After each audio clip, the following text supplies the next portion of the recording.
Christine Lagarde admire son filleul inauguré ce matin en grande pompe. Il faut dire qu'avec ses 365 mètres de long, le Christophe Colomb devient le plus grand porte-conteneurs français et il figure parmi les plus grands du monde.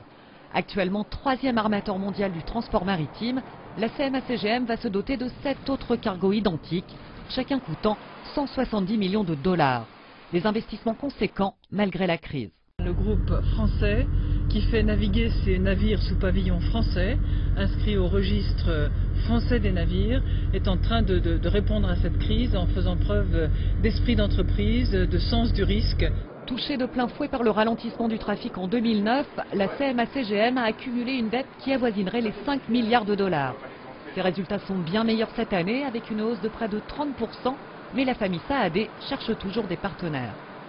Nous avons quand même décidé de trouver un investisseur pour permettre notre développement et continuer à pouvoir investir, que ce soit dans des navires ou dans des conteneurs pour permettre le développement de la société. Nous travaillons avec différents candidats. Nous avons le Fonds souverain français, le FSI, avec qui nous sommes en discussion et nous souhaitons vivement qu'il puisse prendre une participation minoritaire au capital de la CMA-CGM.